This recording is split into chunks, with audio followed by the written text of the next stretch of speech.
أشهد أن محمدا رسول الله.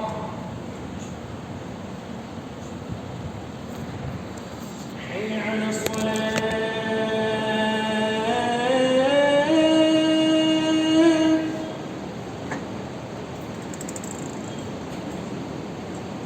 حي على الصلاة.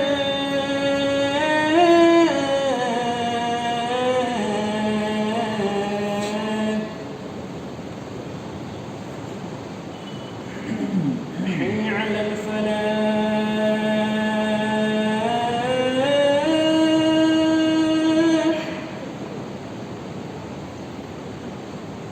حي على الفلاح.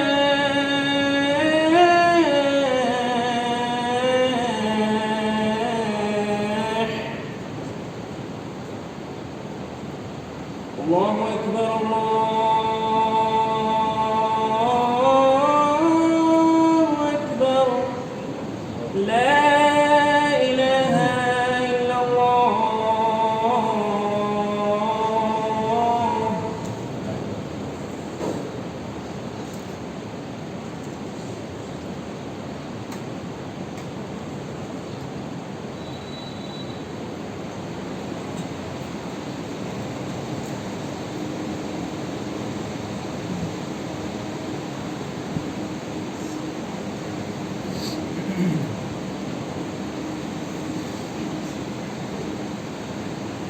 إن الحمد لله نحمده ونستعينه ونستغفره ونعوذ بالله من شرور أنفسنا ومن سيئات أعمالنا.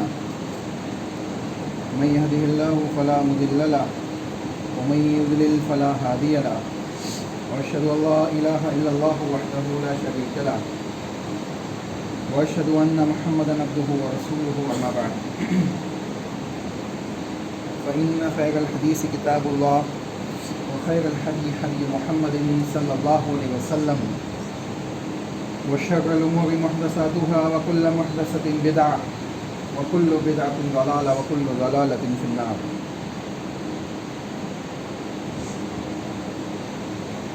وقال الله تعالى في كتابه المجيد: فأعوذ بالله من الشيطان الرجيم. بسم الله الرحمن الرحيم. يا أيها الذين آمنوا أطيعوا الله وأطيعوا الرسول وأولي الأمر منكم فإن تنازعتم في شيء فردوه إلى الله والرسول. تمام قسم کی حمد و ثنا، کبریائی، بڑائی اس وحدہ لا شریک خالق کائنات مالک ارض و سما کے لیے لائق و زیبا ہے، جو اکیلا تنہا تمام جہانوں کا رب العالمین ہے، تمام جہانوں کی مخلوقات کو پیدا کرنے والا ہے، ان کو رزق عطا فرمانے والا ہے، ان کی موت و حیات کا مالک ہے، اور روز محشر اسی کے حکم سے سب کو دوبارہ اٹھایا جائے گا، جمع کیا جائے گا، حساب و کتاب دیا جائے گا۔ سبحان اللہ وبحمدہ سبحان اللہ العظیم۔ انگنت درد و سلام ہو انبیاء کی مقدس جماعت پر، خصوصاً سید المرسلین رحمۃ للعالمین جناب محمد رسول اللہ صلی اللہ علیہ وسلم کی ذات گرامی پر۔ اللہم صلی علی محمد وعلی آل محمد کما صلیت علی ابراہیم وعلی آل ابراہیم انک حمید مجید۔ اللہم بارک علی محمد وعلی آل محمد کما بارکت علی ابراہیم وعلی آل ابراہیم انک حمید مجید۔ اس سے پہلے کہ ہم موضوع کی طرف چلے، آپ لوگوں سے گزارش ہے کہ تھوڑا تھوڑا جہاں جگہ ہے آگے آ جائے، تاکہ بعد میں اگر کوئی آئے تو اس کو پیچھے جگہ مل جائے۔ سنت اللہ کے نبی صلی اللہ علیہ وسلم کی مجالس کے سلسلے میں یہ ہوا کرتی کہ اللہ کے نبی صلی اللہ علیہ وسلم کی مجلس میں جب صحابہ آتے تو پہلے اگلی صفوں کے اندر جو جگہ ہوتی اس کو مکمل کرتے اور اس کے بعد پیچھے کی صفوں کو مکمل کرتے۔ ہمارا معاملہ تھوڑا سا مختلف ہے، ہم پیچھے کی جگہ کو پہلے مکمل کرتے، ہم دیوار کی سائڈ کی جگہوں کو پہلے مکمل کرتے، اور خصوصاً اس میں ایسے لوگ اگر ہے کہ جو واقعی میں اس کے مستحق ہے، ٹیکہ لینا ان کی ضرورت ہے، تو کوئی حرج کی بات نہیں، ان کے ایج کا تقاضا۔ لیکن اگر آپ نوجوان ہیں، اللہ نے آپ کو صحت بخشی ہے، اس کے باوجود اگر ہم ایسا بیٹھ رہے ہیں تو یہ مناسب بات نہیں ہے، یہ آداب مجلس کے خلاف ہے۔ تو رسول اکرم صلی اللہ علیہ وسلم کی مجلس نے کے آداب میں سے یہ چیز بھی تھی کہ لوگ پھلانگ کے نہیں آتے تھے، لوگ پھلانگ کے نہیں آتے تھے، یعنی جو سامنے اگر آپ پہلے آنے والے لوگ آگے کی جگہ کو مکمل کریں گے تو جو بعد میں آنے والے ہیں ان کو پھلانگ کے آنا نہیں پڑے گا۔ تو صحابہ پہلے کی صفوں کو مکمل کر لیا کرتے تھے، تو بعد میں آنے والا ایٹومیٹکلی اسی حساب سے کیا کرتا تھا، بیٹھتا تھا۔ ابھی مسئلہ یہ ہوتا ہے کہ پیچھے کی صفیں مکمل ہو جاتی ہے، بیچ میں جگہ خالی ہوتی ہے، آگے کی صفیں مکمل ہو جاتی ہے، بیچ میں جگہ خالی بچتی ہے، تو جو بعد میں آتے ہیں ان کو لوگوں کو پھلانگ کے آنا پڑتا ہے، یہ آداب مجلس کے خلاف ہے۔ اور تیسری چیز جو اللہ نے کتاب اللہ کے اندر بھی بیان کی کہ تفصحوا فی المجالس فافصحوا یفصح اللہ لکم، اپنی مجلسوں کو وسیع کرو، لوگوں کے لیے کشادہ کرو، اللہ تمہارے دلوں کو کشادہ کر دے۔ اللہ اکبر، اندازہ لگایا کتنی بڑی بات ہے۔ اگر مجلس میں انسان کسی دوسرے کے لیے جگہ بناتا ہے، اس کے لیے کشادگی پیدا کرتا ہے، تو اللہ رب العالمین دلوں کو کشادہ کر دیتا ہے ایک دوسرے کے لیے، تو یہ بڑی نعمت ہے۔ چنانچہ اگر ہم مجلسوں میں بیٹھے ہیں تو مجلس کے آداب کا خیال رکھتے ہوئے معاملات کو انجام دینا چاہیے، اللہ ہمیں اس کی توفیق عطا فرمائے۔ موضوع ہے جو علامت قیامت کے سلسلے میں گفتگو پچھلے 2 یا 3 جمعے پہلے سے آپ کے سامنے چل رہی تھی، بیچ میں عید الاضحیٰ کے ٹاپک سے کئی باتیں آئی۔ دجال کے سلسلے میں گفتگو کتاب و سنت کی روشنی میں آپ کے سامنے رکھی گئی، اور یہ بتایا گیا کہ وہ کس انداز سے اپنے فتنوں کے ساتھ ظاہر ہوگا، اور لوگ کس انداز سے اس کے فتنوں میں مبتلا ہوں گے، اور کس انداز سے اس کے شعبدہ بازی کو دیکھ کر بہت سے لوگ ایمان سے پھر جائیں گے، اور بہت سے ایسے بھی ہوں گے جو ایمان والے ہوں گے، مضبوط ایمان والے ہوں گے، وہ کہیں گے کہ تو کانا ہے، ہمارا رب کانا نہیں ہے۔ لیکن اللہ نے کتاب اللہ کے اندر ایک ایسی آیت بھی نازل کی ہے جو تمام جن و انس کی حقانیت اور ان کی حقیقت کو بیان کر دیتی ہے۔ وہ کیا ہے؟ کل نفس ذائقۃ الموت۔ اللہ نے کہا کہ ہر نفس کو موت کا مزہ چکھنا ہے، کوئی ذات ایسی نہیں ہے جس کو موت نہیں آنی، جس کو ہم نے جان دی ہے اس کو موت آنی ہے۔ آپ اندازہ لگائیں، کوئی بچنے والا نہیں، یہاں تک کہ موت کا فرشتہ جو موت نکالنے والا ہے اس کو بھی موت آئی، اس کو بھی موت آئے گی، اس کو بھی حکم دیا جائے گا کہ تم اپنی جان نکالو، تم اپنی جان نکال لو اللہ کی جانب سے۔ تو آدم علیہ السلام کی اولادوں میں سے دجال کا بڑا فتنہ ہے، دجال ایک بڑا فتنہ ہے، لیکن اس دجال کو بھی موت آنی ہے، اور اس کا قتل حضرت عیسیٰ علیہ السلام کے ہاتھوں ہونا ہے۔ اب دیکھیں اللہ کی ایک بڑی مصلحت اور حکمت یہ ہے کہ وہ نبی جس کو قتل کرنے کی لوگوں نے سازش کی، اس کو اللہ نے زندہ اٹھا لیا، حضرت عیسیٰ علیہ السلام کو، حضرت عیسیٰ علیہ السلام کو زندہ اٹھا لیا، اور حضرت عیسیٰ علیہ السلام کو ہی نازل کرے گا کس کے لیے؟ دجال کے قتل کے لیے، لیکن بحیثیت نبی نہیں آئے گی۔ بحیثیت نبی اگر آئے تو لوگوں کی امامت بھی حضرت عیسیٰ علیہ السلام ہی کرائیں گے۔ لیکن ابن ماجہ کی لمبی حدیث ہے، انشاءاللہ اس کا مختصر سا خلاصہ بھی آپ کے سامنے رکھا جائے گا۔ پہلے آئیے اس سلسلے میں جو حدیثیں رسول اکرم صلی اللہ علیہ وسلم نے بیان کی اس کو سنتے چلے، اور یہ بات ذہن میں ڈال لے کہ دجال کوئی افسانہ اور کہانی نہیں ہے، دجال کوئی افسانہ کہانی نہیں ہے، کوئی لطیفہ نہیں ہے کہ لوگ سمجھتے ہیں کہ یہ تو یوں ہی ہے، ایسے ہی باتیں ہیں، یا معاشرے کے اندر جو بے حیائی کے فتنے دیکھ رہے ہیں یہ دجال ہے، معاشرے کے اندر جو گناہوں کی تاہم دیکھ رہے ہیں یہ دجال ہے، ایسی سوچ لوگوں کی بنی ہوئی ہے۔ یہ ایسا نہیں ہے، دجال باضابطہ ایک شخص ہے جو ظاہر ہوگا، لوگوں کے درمیان ظاہر ہوگا، اور جس کے فتنوں کا یہ عالم ہوگا کہ اگر زمین کو حکم دے گا کہ اپنے خزانے نکال دے تو وہ نکال دے گی، اس کی وہ طاقت نہیں ہوگی، وہ قدرت طاقت اللہ نے اس کو دی ہوگی آزمانے کے لیے، ایمان والوں کو آزمانے کے لیے، لوگوں کو کہ یہ ایمان کے اعتبار سے کتنے مضبوط ہے۔ اور اللہ رب العالمین کی جو کہتے ہیں نا سنت اللہ کی سنت، اللہ کا طریقہ یہ ہے کہ بعض دفعہ ایمان والوں کو اللہ آزماتا ہے، اور اللہ نے کتاب اللہ کے اندر مختلف مقامات پہ اس چیز کو بیان بھی کیا ہے، لیبلوکم کے الفاظ کے ساتھ، لیبلوکم کی ہم تمہیں آزمائیں گے، کبھی بھوک کے ذریعے آزمائیں گے، کبھی خوف کے ذریعے آزمائیں گے، کبھی اللہ نے کہا کہ ہم نے موت و حیات کو پیدا کیا تاکہ تمہیں آزمائے، سورہ ملک کو آپ پڑھیے، تاکہ تمہیں آزمائے۔ تو کئی ایسی چیزیں ہیں جن کے ذریعے سے اللہ آزماتا ہے، تو انہی آزمانے والی چیزوں میں سے، انہی آزمائش والی چیزوں میں سے فتنہ دجال ہے کہ لوگوں کو ایسی قدرتیں، ایسی چیزیں دکھائی جائے گی، اور یہ سب شعبدہ بازی ہوگی، حقیقت نہیں ہوگی۔ اس کی آگ دکھنے والی آگ تو دکھے گی، لیکن حقیقت میں جنت ہوگی۔ اللہ رب العالمین اس شخص کو جنت میں داخل کر دے گا جو اس کی آگ میں ڈالا جائے گا۔ اسی طریقے سے پچھلے خطبوں کے اندر آپ کے سامنے بیان کیا گیا کہ اس کی جو جنت ہوگی، جو بظاہر بہت اچھی دکھے گی، اور جو اس کے اوپر ایمان لائے گا وہ اس کو اپنی جنت میں داخل کرے گا، وہ حقیقت میں آگ ہوگی، جہنم ہوگی۔ اسی طریقے سے جو چیزیں دکھائی دے گی وہ حقیقی نہیں ہوگی۔ آپ اس کا معائنہ اچھی طریقے سے آج اس کو سمجھ سکتے ہیں۔ کئی ہولوگرافیز اور کئی ایسی چیزوں کے ذریعے لوگوں کو ایسی چیزیں دکھائی جاتی ہے جس کی کوئی حقیقت نہیں ہوتی، لوگوں کو دکھتا تو ہے لیکن وہ حقیقت میں ہوتا نہیں ہے۔ تو دجال کے پاس بھی کچھ ایسی ہی طاقتیں ہوگی اور کچھ ایسے ہی معاملات ہوں گے جو جس کے ذریعے سے وہ لوگوں کو یعنی اپنے ایمان کی طرف ابھارے گا کہ مجھ پہ ایمان لے آؤ، مجھ پہ ایمان لے آؤ، لیکن صحیح معنوں میں جو ایمان والے ہوں گے وہ اس کے منکر ہوں گے اور اللہ کی توحید کو ثابت کرنے والے ہوں گے۔ چنانچہ اللہ کے نبی جناب محمد رسول اللہ صلی اللہ علیہ وسلم نے واضح الفاظ میں بیان کیا کہ کون قتل کرے گا اور کہاں پہ قتل کیا جائے گا، جگہ بھی بتا دی کہ کس مقام پہ دجال کو قتل کیا جائے گا، اور اس وقت دجال کا ساتھ دینے والے یہودیوں کی کیا کیفیت ہوگی۔ وہ تمام تک باتیں اللہ کے نبی صلی اللہ علیہ وسلم نے ڈیٹیلی طور پہ بیان کی۔ میں مختصر انداز میں آپ کے سامنے رکھتا چلوں تاکہ مفہومی بات ہمیں سمجھ میں آ جائے اور ہمیں ایک تجزیہ ہو جائے۔ باقی تفصیلاً ہم کتابوں کا مطالعہ کریں تاکہ تفصیل کے ساتھ ہمیں بات معلوم پڑے۔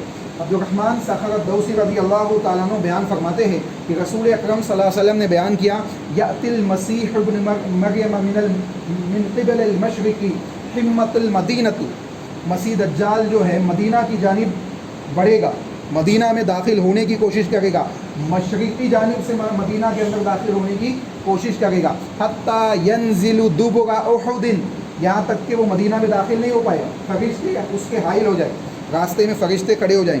مدینہ کے، مکہ کے تمام دروازوں پہ اللہ رب العالمین کے حکم سے فرشتے کھڑے گئے اور دجال کے گروہ کو داخل ہونے نہیں دیں گے، یہاں تک کہ مدینہ کے اندر یا مکہ کے اندر اگر کچھ ایسے فتنہ پرور لوگ ہوں گے جو حقیقت میں مومن نہیں ہوں گے، مومنانہ معاملات نہیں ہوں گے، تو وہ نکل کے دجال کی جانب بھاگیں گے، وہ نکل کے دجال کی جانب بھاگیں گے، لیکن دجال مدینہ کے اندر داخل نہیں ہوگا، مکہ کے اندر داخل نہیں ہوگا۔ اللہ کے نبی نے بیان فرمایا کہ فرشتے حائل ہوں گے یہاں تک کہ اس کا راستہ تبدیل کر دیں گے۔ جب وہ مدینہ کے اندر داخل نہیں ہو پائے گا تو احد پہاڑ کے پیچھے پڑاؤ ڈالے گا، احد پہاڑ کے پیچھے پڑاؤ ڈالے گا، اور جب یہاں پڑاؤ ڈالے گا تو فرشتے اس کا تعاقب کریں گے یہاں تک کہ وہ شام کی جانب بھاگے گا، وہ شام کی جانب بھاگے گا۔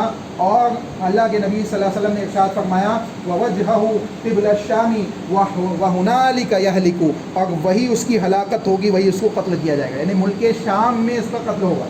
دجال کو حضرت عیسیٰ علیہ السلام جو قتل کریں گے ملک شام میں اس کو قتل کریں گے، ملک شام میں اس کو قتل کیا جائے گا۔ اب ملک شام کوئی چھوٹی جگہ تو ہے ہی نہیں، ایک بڑا رقبہ اس کے اندر آتا ہے، تو اللہ کے نبی محمد رسول اللہ صلی اللہ علیہ وسلم نے نام لے کے اس جگہ کو بھی ذکر کر دیا کہ کون سے مقام پہ، کون سی جگہ پہ اس کو قتل کیا جائے۔ اب اندازہ لگائے کتنی بڑی بات ہے، آپ اس کو اس بات سے محاسبہ کریں کہ اللہ کے نبی محمد رسول اللہ صلی اللہ علیہ وسلم کی باتیں اور اللہ کے نبی صلی اللہ علیہ وسلم کی جو چیزیں تعلیمات ہمیں معلوم پڑتی ہے، چاہے وہ پیشن گوئی کے طور پہ ہو، چاہے وہ معجزاتی طور پہ ہو، چاہے وہ رسول اللہ صلی اللہ علیہ وسلم کے قول و فعل ہو، سنت ہو، وہ تمام کے تمام جب ہم اس کا تجزیہ کرتے ہیں، اس کا جائزہ لیتے ہیں، تو ہمیں یہ معلوم پڑتا ہے کہ ہر اعتبار سے کہیں نہ کہیں اس کا کچھ نہ کچھ فائدہ ہے، اس کا کچھ نہ کچھ فائدہ ہے۔ اللہ کے نبی محمد رسول اللہ صلی اللہ علیہ وسلم نے کوئی بات بیان کی ہے تو وہ جھوٹی نہیں ہے، اور نبی جب کوئی نبی یہ اعلان کرتا ہے اور وہ کسی چیز کا دعویٰ کرتا ہے، اگر وہ بات جھوٹ ہو جائے تو وہ نبی سچا نہیں ہو سکتا، تو وہ نبی سچا نہیں ہو سکتا۔ اس کا مطلب ہے کہ نبی کی باتیں اگر سچی ہے تو نبی بھی سچے ہیں۔ نبی بھی سچے. اس کی ایک مثال میں آپ کو دیتے چلتا ہوں تاکہ بات مزید واضح ہو جائے. جب مشرکین مکہ نے رسول اکرم صلی اللہ علیہ وسلم کا مکمل بائیکاٹ کیا, مکمل بائیکاٹ یعنی مکمل طریقے سے, یعنی سات نبوی میں اللہ کے نبی کی بعثت کے 7 سال بعد جب حضرت عمر بن خطاب بھی ایمان لے آئے, حضرت حمزہ رضی اللہ تعالیٰ عنہ بھی ایمان میں داخل ہو گئے, اسی طریقے سے مشرکین نے کیا کیا کہ حضرت ابو طالب کے پاس اپنے وفد بھیجے, انہوں نے قبول نہیں کیا اللہ کے نبی کو حوالے کرنے کے لیے. بہت لمبا واقعہ ہے. اللہ کے نبی کے سلسلے میں ابو طالب نے ان کی کوئی بات قبول نہیں کی, اور ابو طالب کو یہ خوف خدشہ پیدا ہو گیا کہ اب یہ کیا کریں گے, پلاننگ کریں گے محمد صلی اللہ علیہ وسلم کو قتل کرنے کی. اور اللہ کے نبی کو قتل کرنے کی پلاننگ کے لیے انہوں نے کیا کیا, اجتماع کیا, میٹنگ کی. مشرکین نے میٹنگ کی اور وہ اپنے تمام تر معاملات میں فیل ہوتے چلے گئے, ناکام ہوتے چلے گئے. اب انہوں نے کیا کیا کہ ایک ایسا ظالمانہ کام انجام دیا کہ اس زمانے کی ہسٹری کے اندر ایسا ظالمانہ کام نہیں دکھائی دیتا ہے ہمیں. وہ کیا تھا کہ اپنے ہی علاقے میں بسنے والے ایک قبیلے اور ایک قبیلے کے تمام لوگوں کو, چاہے اس میں کافرین ہو مومنین ہو, سب کا بائیکاٹ کر دیا سوائے ابو لہب کے. ابو لہب کیونکہ اللہ کے نبی کے خلاف تھا اور اللہ کے نبی کے خلاف ابتدا سے تھا, تو انہوں نے کیا کیا, مکمل بائیکاٹ کر دیا. اور بائیکاٹ اس انداز کا تھا کہ نہ ان سے کوئی شادی بیاہ کرے گا, نہ ان سے کوئی لین دین رکھے گا, نہ ان سے کوئی خرید و فروخت کرے گا, نہ ان سے کوئی بات چیت کرے گا. کسی قسم کا معاملہ ان لوگوں سے انجام نہیں دیا جائے گا. یہ لوگ کون تھے؟ بنو ہاشم یعنی اللہ کے نبی کے خانوادہ, اور بنو مطلب کے تمام لوگ, تمام افراد, چاہے وہ مومن ہو چاہے کافر ہو, سب کے سب سے بائیکاٹ کر دیا. مشرکین مکہ نے میٹنگ کی اور کہا سب سے بائیکاٹ, اسی سے معاملہ نہیں چلے گا. اور اندازہ لگائے یہ بائیکاٹ 3 سال تک چلا. 7 نبوی میں اسٹارٹ ہوا اور 10 نبوی تک چلا, یعنی نبوت کے 10ویں سال تک چلا. اور کیفیت یہ تھی کہ شیب ابی طالب میں اللہ کے نبی صلی اللہ علیہ وسلم بنو ہاشم اور بنو مطلب جمع ہو گئے اور وہی محصور ہو کے زندگی گزارنے لگے. کھانے پینے کے لالے تھے, فاقہ نشی کی زندگی 3 سال تک گزاری, یہاں تک کہ پتے کھا کر, چمڑے چاٹ کر زندگی گزاری اللہ کے نبی صلی اللہ علیہ وسلم اور صحابہ نے. اور بچے اور خواتین کے چیخنے چلانے کی بھوک کی وجہ سے جو چیخنے چلانے کی آواز ہوتی وہ وادی کے باہر تک آواز آنے لگتی. یہ عالم تھا. ظلم و ستم کی انتہا ہو چکی تھی. اللہ کے نبی محمد رسول اللہ صلی اللہ علیہ وسلم کو 10 نبوی محرم کے مہینے میں, محرم کے ابتدائی ایام تھے, اللہ کے نبی صلی اللہ علیہ وسلم کے پاس اللہ نے وحی بھیجی. یہ نبی لمبا واقعہ ہے, کچھ لوگوں نے جد و جہد بھی کی اس صحیفے کو چاک کرنے کے لیے, لیکن اللہ کے نبی نے کی جانب وحی بھیجی گئی, اے محمد ہم نے اس صحیفے کو کے اوپر کیڑے بھیج دیے, دیمک بھیج دی ہے, آپ اس صحیفے کو دیکھیے, وہ ختم کر دیا گیا. سوائے اللہ کے نام کے تمام چیزیں ختم کر دی گئی. جو صحیفہ مشرکین نے جو عہد و پیمان لکھا تھا, جو شرائط لکھی تھی اور مکہ میں لٹکا دی تھی کہ اس کو فالو کرنا ہے, اللہ کے نبی صلی اللہ علیہ وسلم اور ان کے خاندان والوں سے کوئی تعلق نہیں رکھنا, جو فالو نہیں کرے گا اس سے بھی بائیکاٹ کر دیا جائے. تو اب جو لوگوں نے جد و جہد کی وہ لوگ بھی مسجد حرام میں ابو جہل اور اس کے ساتھیوں کے خلاف کھڑے ہوئے. لیکن ابو طالب آئے, مسجد حرام کے اندر داخل ہوئے اور کہا سنو ابو جہل سے مخاطب ہو کے ابو طالب نے کہا ابو جہل سن, اگر محمد کی یہ بات جو محمد نے مجھے بتائی ہے یہ جھوٹی نکلی تو میں محمد رسول اللہ صلی اللہ علیہ وسلم کو تمہارے حوالے کر دوں گا. تم جو چاہے کرنا, تم قتل کر دو گے تب بھی میں تمہارے آڑے نہیں آؤں گا. بات کیا تھی کہ محمد رسول اللہ نے مجھے بتایا ہے کہ جو صحیفہ لٹکایا گیا تھا کعبۃ اللہ کے اندر اس کو کیڑوں نے چاک کر دیا ہے, اور جہاں جہاں اللہ کا نام ہے اس کو چھوڑ کے تمام چیزوں کو ختم کر دیا.